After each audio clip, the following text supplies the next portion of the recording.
আলহামদুলিল্লাহ, মাহে রমজানের প্রথম বৃহস্পতিবার দিন অথবা রাত্রে ইফতারির সামনে রেখে কেউ যদি আল্লাহ সুবহানাহু ওয়া তাআলার এই শক্তিশালী নাম যদি কেউ ২১ বার পড়ে, আল্লাহ রাব্বুল আলামিন ওই ব্যক্তির জীবনে কোনো দিন অভাব অনটন আসবে না এবং তাকে দিন দিন ধনী করে দেবে।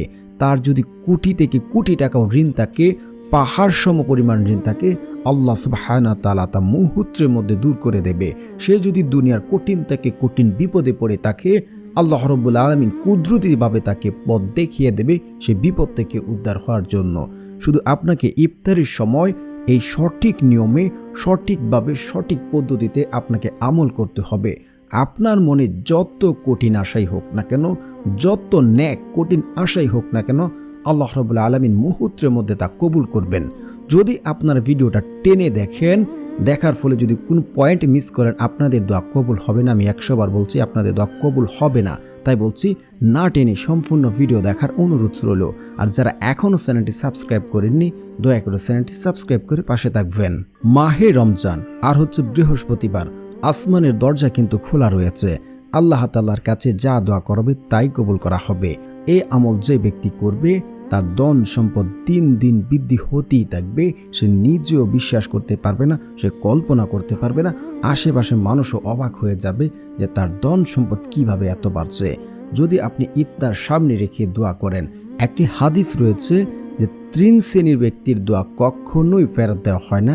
তার মাঝে হচ্ছে রোজাদার ব্যক্তি ইফতার সামনে রেখে যদি দোয়া করে, তার দোয়া কখনোই ফেরত দেওয়া হয় না। আল্লাহ সুবহানাহু ওয়া তাআলা তার দোয়া কবুল করেন, কিন্তু সেই দোয়া আসমানি মেঘমালয় গিয়ে পৌঁছায়। তার পাপের কারণে, তার কিছু সমস্যার কারণে তার দোয়া কবুল করা হয় না। এই সম্পূর্ণ কিছু আপনাদের মাঝে আলোচনা করব।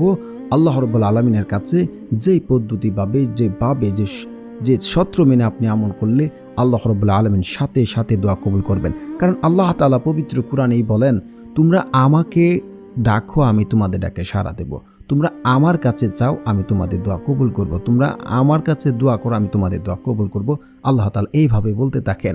আরও বলেন যে আল্লাহ তাআলার কাছে যদি কোনো বান্দা দোয়া না করে, অহংকার বশত আল্লাহর কাছে যদি না চায়, অহংকার বশত তার থেকে মুখ ফিরিয়ে নেয়, আল্লাহ রাব্বুল আলামিন ওই ব্যক্তিকে অভাব অনটন দিয়ে, দুনিয়ার যায় ঝামেলা দিয়ে তার জীবনকে বেষ্টন করে দেন। তো অবশ্যই আপনার আল্লাহ তাআলার কাছে সঠিক নিয়মে চাইবেন। একটি হাদিস রয়েছে, রাসূল সাল্লাল্লাহু আলাইহি ওয়াসাল্লাম বলেন, আল্লাহ তাআলার কাছে ২ হাত তুলে দোয়া করলে আল্লাহ রাব্বুল আলামিন ওই হাতকে কখনো খালি হাতে ফেরত দেন না। আর অভাবে, বিপদে, আপদে, যে কোনো সমস্যায় কিভাবে আমরা উদ্ধার হব, কি আমল করলে আল্লাহ সুবহানাহু ওয়া তাআলা আমাদের মনের আশা পূর্ণ করবে, কিভাবে দোয়া করলে আল্লাহ তাআলা দোয়া কবুল করবে, এই সকল কিছু রাসূল সাল্লাল্লাহু আলাইহি ওয়াসাল্লাম আমাদেরকে শিখিয়ে গেছেন, কিভাবে আমল করলে আল্লাহ তাআলা তা কবুল করবেন।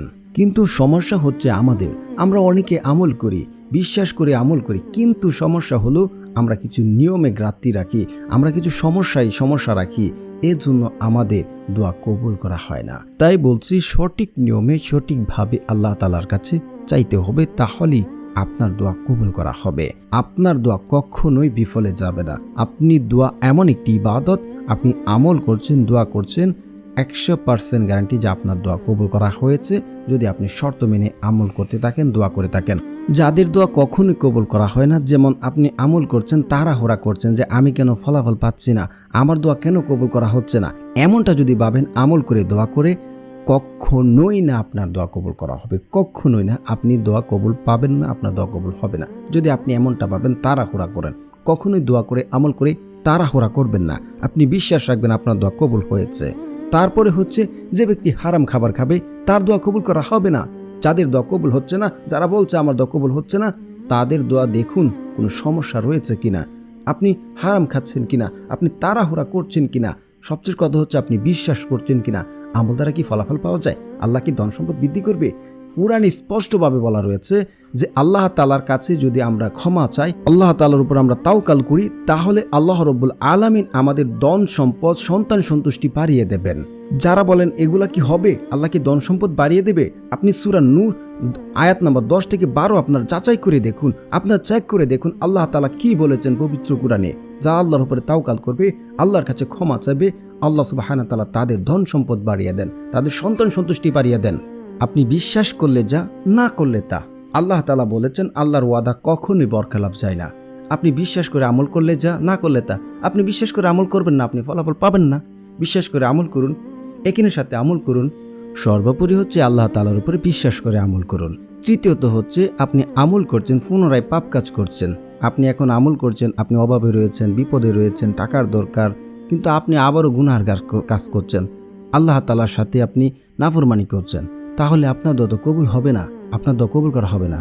আপনাকে বিনয়ীভাবে ধৈর্য ধরে আপনাকে আমল করতে হবে, আল্লাহ তাআলার ইবাদত করতে হবে, আল্লাহর উপর তাওয়াক্কুল করতে হবে, বিশ্বাস করতে হবে, তাহলে তো আপনার দোয়া কবুল হবে।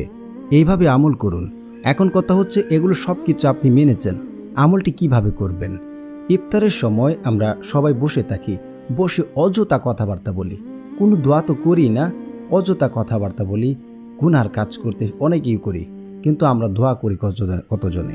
ওই সময় কিন্তু আল্লাহ সুবহানাহু ওয়া তাআলা দোয়া কবুল করে থাকেন, আমরা কতজনে জানি? তো ওই সময়টাতে আমরা উজু করব, উজু করে এসে বসবো, বসে আমরা ইস্তেগফার পড়ব 100 বার। আস্তাগফিরুল্লাহ, আস্তাগফিরুল্লাহ, আস্তাগফিরুল্লাহ, আস্তাগফিরুল্লাহ। আস্তাগফিরুল্লাহ পড়লে কি হয়? তার বহু বহু ফজিলত রয়েছে। তার মাঝে হচ্ছে আপনি যদি অভাব অনটনে থাকেন, আপনি অভাব অনটনে পড়ে আছেন, দূর হচ্ছে না, রিজিকের ব্যবস্থা হচ্ছে না, আল্লাহ সুবহানাহু ওয়া তাআলা এই ইস্তেগফার পড়ার মাধ্যমে আপনার অভাব অনটন দূর করে দেবেন। শুধু তাই নয়, আপনি যদি কঠিন থেকে কঠিন বিপদে পড়ে যান, যে বিপদ থেকে উদ্ধার হওয়ার জন্য দুনিয়ার কোনো পথ খুঁজে পাচ্ছেন না, সেই বিপদ আপদ থেকে উদ্ধার হওয়ার জন্য আল্লাহ সুবহানাহু ওয়া তাআলা তার কুদরতিভাবে আপনাকে পথ দেখিয়ে দেবে। সুবহানাল্লাহ। শুধু তাই নয়, আল্লাহ সুবহানাহু ওয়া তাআলা আপনাকে এমন জায়গা থেকে রিজিক দেবে, সম্পদ দেবে, এমন সকল উৎস থেকে ধন সম্পদ দান করবেন যা আপনি রাখার জন্য জায়গা পাবেন না। আল্লাহ সুবহানাহু ওয়া তাআলার ওয়াদা। আপনাকে বেশি বেশি ইস্তেগফার পড়তে হবে, ইস্তেগফারে বহু ফজিলত রয়েছে। তারপর হচ্ছে আপনারা দুরূদ শরীফ পড়ে নেবেন। যে ব্যক্তি রাসূল সাল্লাল্লাহু আলাইহি ওয়াসাল্লামের উপরে দুরূদ পড়ে না, তার দোয়া কবুল করা হয় না, সেটা আসমানে গিয়ে ঝুলন্ত অবস্থায় তাকে, তার দোয়া কবুল করা হবে না। তো যারা দুরূদ পারেন না, আমার সাথে সাথে পড়ে নিন বা শুনলেও হবে ইনশাআল্লাহ। আল্লাহুম্মা সাল্লি আলা মুহাম্মাদি ওয়া আলা আলি মুহাম্মাদ কামা সাল্লাইতা আলা ইব্রাহিম ওয়া আলা আলি ইব্রাহিম ইন্নাকা হামিদুম মাজিদ। আল্লাহুম্মা বারিক আলা মুহাম্মাদি ওয়া আলা আলি মুহাম্মাদ কামা বারাকতা আলা ইব্রাহিম ওয়া আলা আলি ইব্রাহিম ইন্নাকা হামিদুম মাজিদ। তারপর আপনারা পড়ে নেবেন এই দুটি জিকির 100 বার করে, লা ইলাহা ইল্লাল্লাহ, লা ইলাহা ইল্লাল্লাহ, লা ইলাহা ইল্লাল্লাহ। তারপর নেবেন সুবহানাল্লাহ, সুবহানাল্লাহ, সুবহানাল্লাহ, সুবহানাল্লাহ। তারপর আপনারা সূরা ফাতিহা পড়বেন একবার। বিসমিল্লাহির রহমানির রহিম, আলহামদুলিল্লাহি রাব্বিল আলামিন, আর রহমানির রহিম, মালিকি ইয়াউমিদ্দিন, ইয়াকা না'বুদু ওয়া ইয়াকা নাস্তাঈন, ইহদিনাস সিরাতাল মুস্তাকিম, সিরাতাল লাযিনা আন'আমতা আলাইহিম গায়রিল মাগদুবি আলাইহিম ওয়ালাদ-দাল্লিন, আমিন। তারপর আপনারা পড়ে নেবেন 10 বার সূরা ইখলাস। বিসমিল্লাহির রহমানির রহিম, কুল হুয়াল্লাহু আহাদ, আল্লাহুস সামাদ, লাম ইয়ালিদ ওয়া লাম ইউলাদ ওয়া লাম ইয়াকুল লাহু কুফুয়ান আহাদ। তারপর আপনারা এই দোয়াটি পড়ে নেবেন 3 বার। যদি আপনার পাহাড় সমপরিমাণ ঋণও থাকে, যত কোটি টাকার ঋণই থাকুক না কেন, এই দোয়ার মাধ্যমে আল্লাহ সুবহানাহু ওয়া তাআলা সেই ঋণ পরিশোধ করার ব্যবস্থা করে দেবেন। দোয়াটি হচ্ছে আল্লাহুম্মা কফিনি বিহালালিকা ওয়ান হারামিকা ওয়া আগনিনি বিফাদলিকা আম্মান সিওয়াক। আমি আবার পড়ছি, আল্লাহুম্মা কফিনি বিহালালিকা ওয়ান হারামিকা ওয়া আগনিনি বিফাদলিকা আম্মান সিওয়াক। তারপর আপনারা একবার আয়াতুল কুরসি পড়বেন।